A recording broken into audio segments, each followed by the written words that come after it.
എഴുകുംവയൽ ഇരട്ടക്കൊലപാതക കേസിൽ പ്രതിയെ കസ്റ്റഡിയിൽ വാങ്ങുന്നതിനും വൈകും. ലഹരിക്കടിമയായ പ്രതിയെ തൃശൂർ മെഡിക്കൽ കോളേജിൽ സൈക്കാട്രി വിഭാഗത്തിൽ പ്രവേശിപ്പിച്ചതിനെ തുടർന്നാണ് നടപടികൾ വൈകുന്നത്.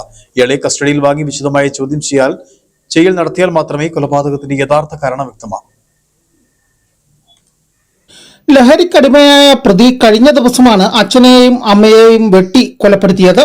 പ്രതി ലോൺ ആപ്പുകൾ ഉപയോഗിച്ചിരുന്നതായും ഇവിടെ നിന്ന് എടുത്ത വായ്പകളുടെ തിരിച്ചടവ് തുടർച്ചയായി മുടങ്ങിയിരുന്നതായും പോലീസിന് വിവരം ലഭിച്ചിട്ടുണ്ട്.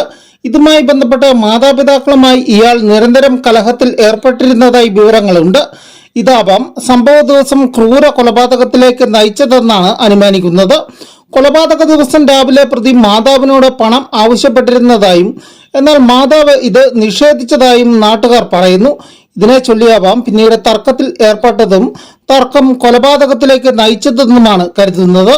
പ്രതി നൽകിയ മൊഴിപ്രകാരം പിശാചുക്കളിൽ നിന്നും മോചിപ്പിച്ച് മാതാപിതാക്കളെ സ്വർഗത്തിലേക്ക് അയച്ചു എന്നാണ് പറഞ്ഞത്. ലഹരിക്ക് അടിമയായ പ്രതി നൽകിയ മൊഴിയിൽ ഏറെയും പരസ്പര വിരുദ്ധങ്ങളായ കാര്യങ്ങളാണ് പരാമർശിച്ചത്.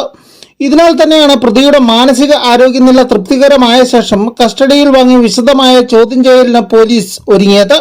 ഇന്ന് കസ്റ്റഡിയിൽ വാങ്ങുവാനായിരുന്നു മുൻപ് തീരുമാനിച്ചിരുന്നത്.